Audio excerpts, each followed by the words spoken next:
Hey everyone, and welcome to another episode of the Beginner Guitar Academy podcast. I'm your host, Paul Andrews, and this week's episode, we are continuing our dive into the blues.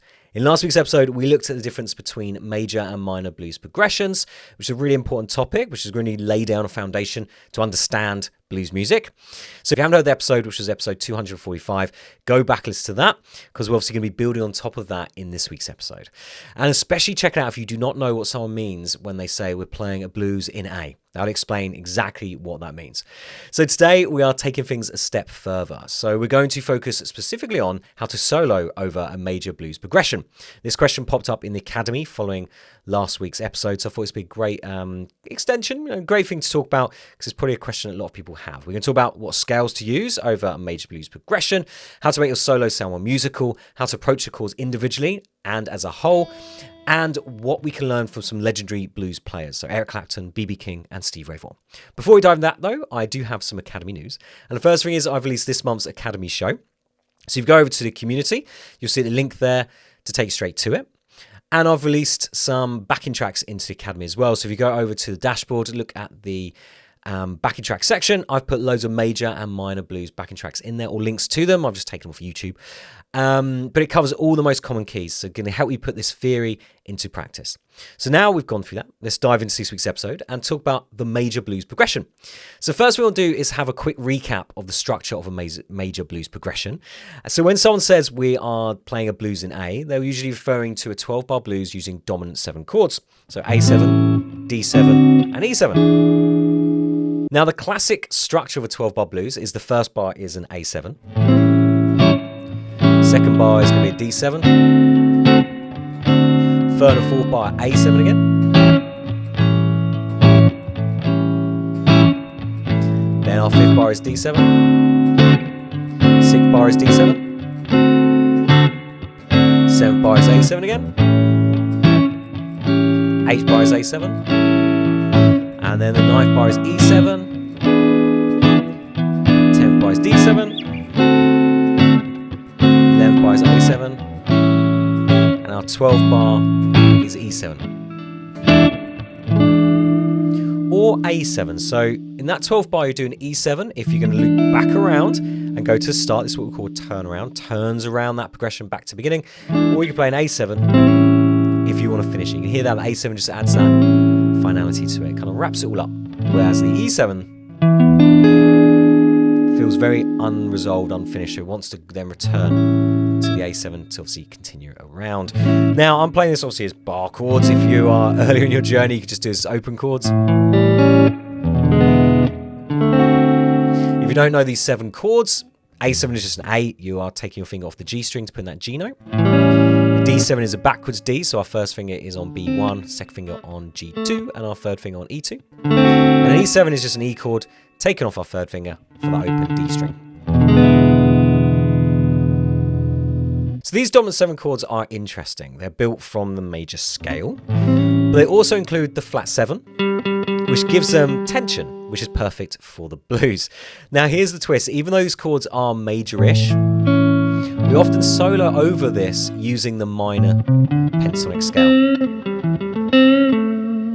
So let's explore that minor pentatonic scale in a bit more detail. So the minor pentatonic scale consists of the notes A, C, D, E, and G. So even though this scale comes from a minor key, it works beautifully over these dominant sevens, all these major blues progressions, because of that gritty tension between the minor third in your minor pentatonic scale, which is the C, and the major third in your dominant 7 chord, which is the C sharp. It's that sort of clash which sounds really bluesy and really cool. So this is what gives the blues its unique sound. It's that blend of major chord with our minor scale.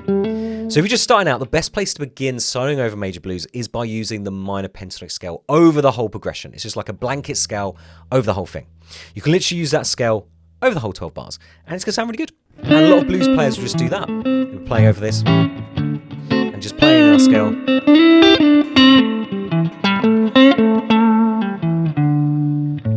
And it's going to sound really good.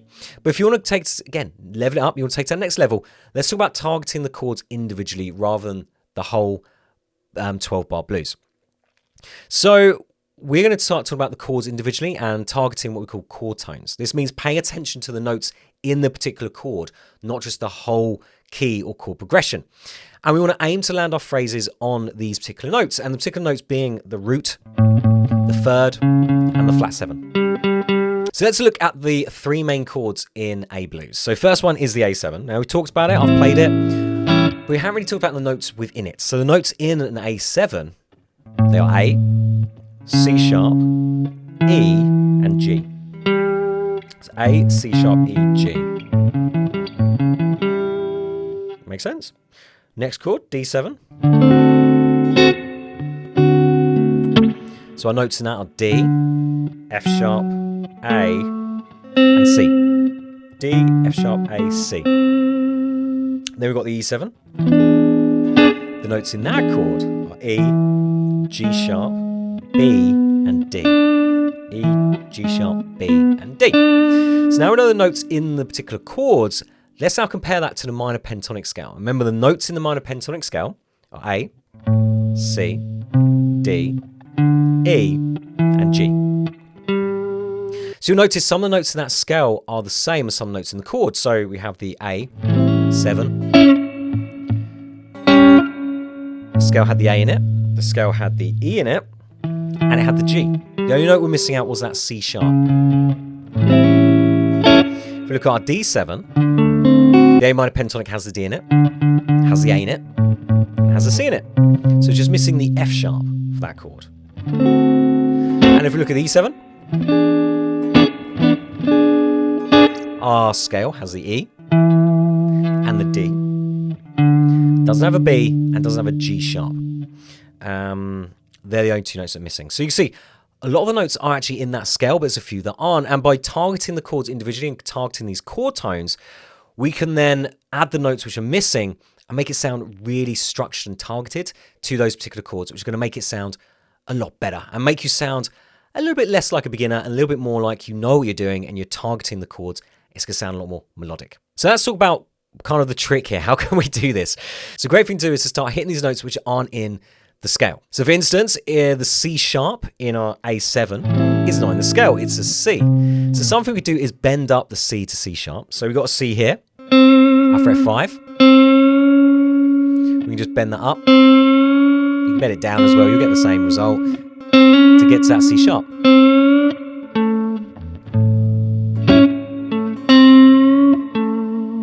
And that'll sound really cool. Again, it's going to target the third in A7, which is that C sharp. We could perhaps slide into the F sharp in our D7 chord. So when we're doing our D7, there's an F sharp. We are, we 7th fret on the B string.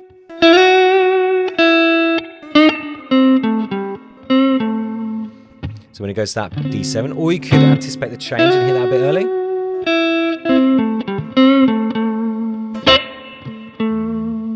And that's going to really say target these chords. Then we've got the E7.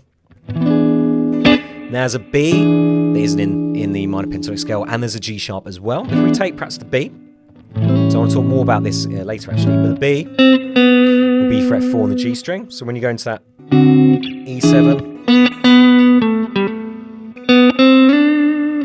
we're going to bring in that B note.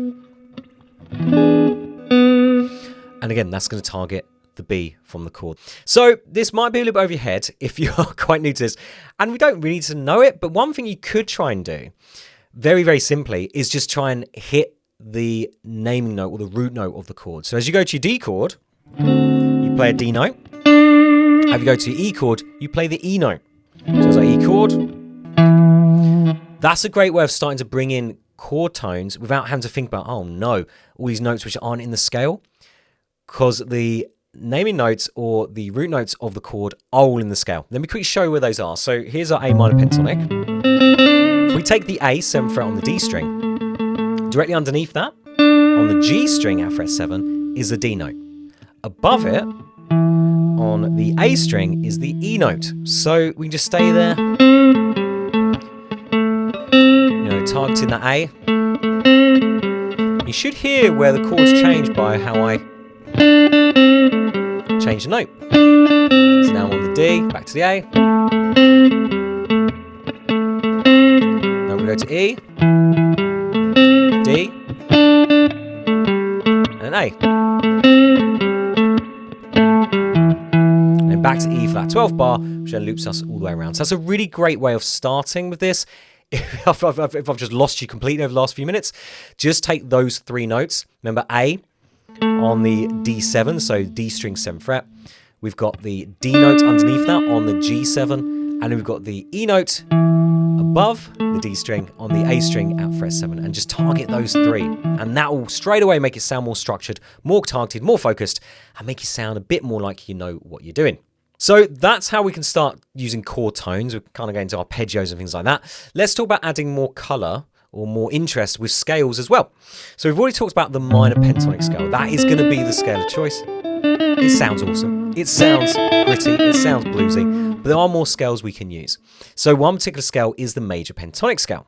And the notes in the A major pentatonic scale are A, B, C sharp, E, F sharp. So straight away there's a couple of notes there which the minor pentatonic didn't have. There's actually 3, which are in the chords. So the B note was in our E7 chord, for instance. The C sharp was in the A7. The F sharp was in the D7. So by using the major pentatonic, we can target those notes which are left out of the minor pentatonic.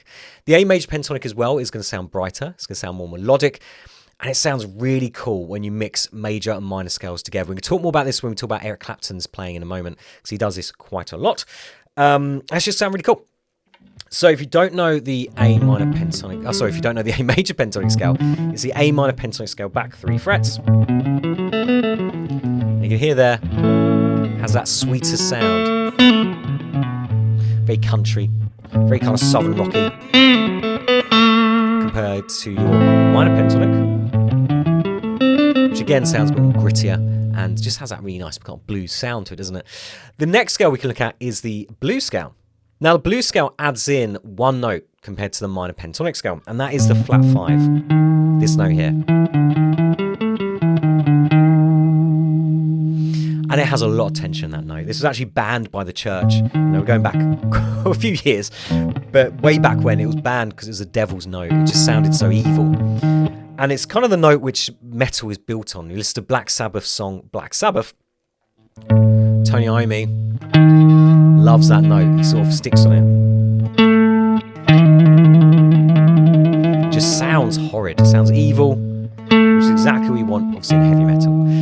So that's what we're adding to our minor pentatonic scale. We've still got the A, we've still got the C, we've still got the D. Now we've got an E flat, and then we've got the E. I say the E flat adds in lots of tension. So it's not a note we want to stick around on. If you're soloing,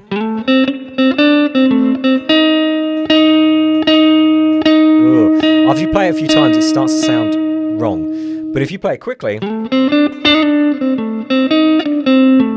it just adds that nice little tension, then release, so it makes it sound like, oh, and then you go back to a stronger note, and it's like, that sounds nice. So it just adds a bit of interest. It catches the ear. So definitely a cool scale to use. And the final scale I want to talk about is the Mixolydian mode. So if you've ever heard about modes, or perhaps you've seen them online, it's probably a confusing subject. Modes are weird because they're scales within scales, or they derive from a parent scale. But they are, put it really simply, they are scales which match certain chords kind of perfectly. So the A dominant 7 chord matches the A Mixolydian scale, because the Mixolydian scale is a major scale, but it has a flat 7, which the dominant 7 chord has. So it fits it perfectly. So you can't get much more of a perfect fit than a Mixolydian scale over an A7 chord. It sounds a bit more sophisticated. Sounds a little bit more high level, should we say. So it's definitely a good thing to play around with. Now, this scale is, say, you're not going to play this scale like this. You're going to be taking notes out of it. You're going to be, say, targeting these chord tones.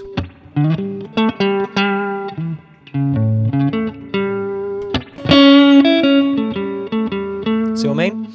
So that's something to bear in mind with all these scales. You want to be starting to take these notes out and play around, but definitely this scale, we want to be taking some notes, just playing small little phrases. Now, it's pretty quite important to say we don't need to memorize all of these scales at once. Try to adding maybe 1 or 2 of these scales into your kind of practice this week.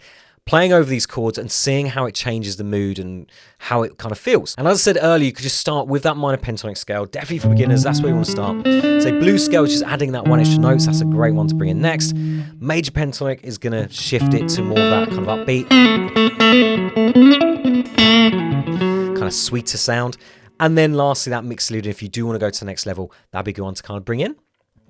So now we talked about some of these scales. Let's look at now how the greats use these scales. And let's start with B.B. King. So B.B. King does stay mainly in the minor pentatonic. He makes kind of every note count, lots of great bending, fabulous vibrato, very famous vibrato.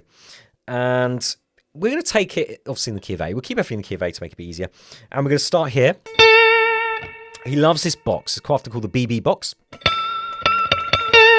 So all the way up, fret 10 on the B string. He then stretches out his pinky. But actually, you can do third finger there. So you go 10, 12, 13. Then on top E string, we're going 10, 12, 14. And we're going to add in 11th fret on the G string as well. So we have this.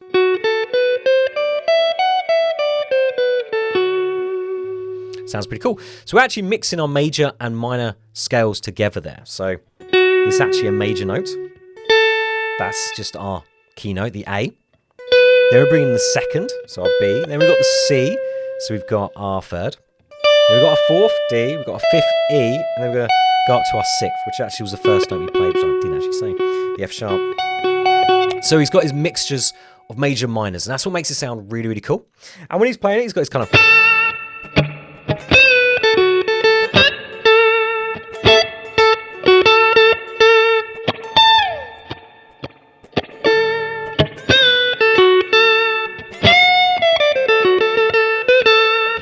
I can hear it just sounds really, really cool. Not using many notes, but like the blues as a genre, it's getting the feel, it's getting the phrasing that's going to make it sound really, really cool. You don't need loads of notes. You just need the feel, which is the hardest thing to get. Playing the notes is easy because the minor pentatonic has 5 notes in it, but it's getting that feel, which makes it quite tricky. So go and check out some B.B. King to really check that out. And I have done a playlist like I've did when we went through all of the British kind of decades for this episode as well. So head over to bgapodcast.com/246. There'll be a link there to the Spotify playlist, 25 blues songs that will take you through some major blues, really get this sound in your ear so you can kind of pick up how people are improvising with these types of scales. Cool. So the next person we're going to look at is Stevie Ray Vaughan. Now, Stevie Ray Vaughan is known for mixing up major and minor pentatonic, does it all the time. Super aggressive, super kind of it is playing, so I say super aggressive, use lots of picks, lots of rakes.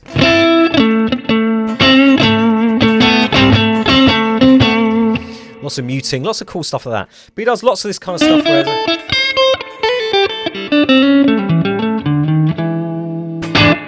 where he's mixing in, like I did there, he hammers and pulls off.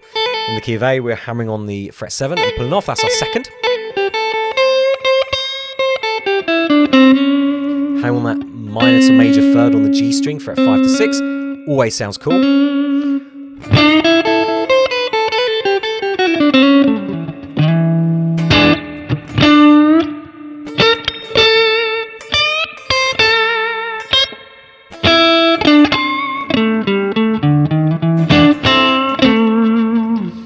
So yeah, I say quite aggressive sound, predominantly in minor pentatonic, but he puts in his, say, little embellishments, like that second, like the third, even the sixth there. Always sounds cool. So yeah, a great player to check out. One of my favourite Stevie Ray Vaughan. So yeah, go and check out that Spotify playlist. I've put a couple of his on there. And next we've got Eric Clapton. Now he uses chord tone targeting a lot in his phrases. A lot of major pentatonic, and a great song to look at is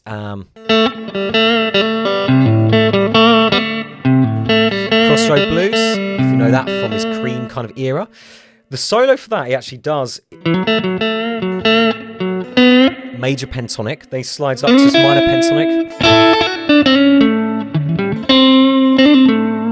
And it's all kind of this mixture of major and minor pentatonic. He loves mixing major and minor thirds, so we'll start that minor third, hang on to the major. Use that in his kind of turnaround lick, which is really cool in that song. So that's definitely one to check out. You'll hear a lot of major minor tonalities in that one. And obviously, you can learn a lot from just Eric Clapton's playing. So takeaway here really is these players aren't just running scales. They're kind of using a lot of emotion, dynamic space, picking out certain notes to target certain chords, and mixing in major and minor pentatonic scales to create that nice hybrid sort of sound. So these are things for you to go away and just start experimenting with. Again, if you're very early on, just start looking at bringing in a couple of major notes, that major to minor third. So here's our pentatonic scale. Go from fret 5 on the G string to fret 6 on the G string. That'll be your minor to major third. That'll sound great. Just focus on that. That'll sound really nice. If you're more advanced, start bringing the other major notes like the second and then like the sixth, and start exploring different patterns across the neck, and obviously just building on top of what you've learned so far. Cool, so we're coming to the end of this episode now, so let's wrap up with some practice tips. So first thing is to practice that A minor pentatonic scale over a 12-bar blues back track. If you're a beginner Guitar Academy student, look at the backing tracks in the Academy. That'll get you started. If you're not a beginner Guitar Academy student, just obviously head over to YouTube or Spotify, Apple. You'll find loads of playlists on there, but type in A blues backing, and that should bring up one that should be suitable to play over. Start playing around with some of these chord tones. So once you've got the minor pentatonic down, then start bringing the chord tones. Remember, we can start off nice and easy because our A is on the D string, the D is just underneath that, and the E is just above the A on the D string. So just targeting those chord tones. Again, if you're more advanced, start bringing in the thirds, start bringing in some of the others, the flat 7 as well. That'll sound really, really cool. Start then sliding between notes, bending up, so like that C, bending up to C sharp, sliding to that F sharp when you're over chord 4. All sound really good. Then start looking at bringing in some of these extra notes from these other scales. So the major pentatonic is going to make it sound lovely. Then you could bring in that flat 5 to bring in the blues scale, and then when you're happy with those, bring in the Mixolydian scale to really take it to that next level. Main thing here is basically don't rush. Know what level you are and just take that little next level. Don't, if you've just started, try and start going on Mixolydian scale. Start thinking about chord tones, flat 7s, that sort of stuff, because that's just going to leave you confused. The next level, if you're just starting, is to really get down the minor pentatonic scale. That's the first goal. And then start bringing in those adjacent chord tones, the key notes from the chord. That would be the next thing to do. But yeah, don't rush it. Also, listen to great blues solos and try and copy what they're doing. Just listening to them will help get your ear used to the tonality, used to the sound and the phrasing that they have, which is then going to start coming out in your improvisations. Again, check out the Spotify playlist I've done specially for this episode at bgapodcast.com/246. There'll be a link there for it. Have a listen to that, some cracking songs on there, and just try and absorb kind of this blues style, and that'll really help take your soloing to the next level. And I suppose the most important thing to remember is the soloing, or blues soloing in particular, isn't about speed or flash. It's about feel. A well-played phrase is going to be so much better than 100 not well-placed notes. So really try and focus on that. Less is definitely more. So guys, that is about it for this week's episode. Hope you now feel a bit more confident about how to approach soloing over a major blues progression. We've gone over kind of the chord progression, the 12-bar blues where those chords fall. We've gone over minor pentatonic as a foundational scale, then how to target chord tones, how to add more colours with additional scales, major pentatonic, blues, and Mixolydian. Talked about how some of the greats approach it, so how they mix in these scales. And then I suppose just to sign off, a massive thanks to Steve and David for inspiring this 2-part kind of mini-series on the blues. And if you are a beginner Guitar Academy member, go and check out some of the blues tracks in the Academy in the backing tracks section. And let's keep the conversation going. You know, hit me up in the forum, let me know what sort of tracks you like from the playlist. If you're having to go any particular songs, I'd love to know that. And if you're not a member yet, head over to beginnerguitaracademy.com and quickly change that. Come and sign up for a $1 2-week trial. Come and see what you're missing out and become a beginner Guitar Academy member. Also, don't forget to subscribe, leave a review, and most importantly, keep practicing. And thank you for listening. So I'll catch you guys next week, next Friday for the next week's episode. Until then, take care, and I'll chat to you next week.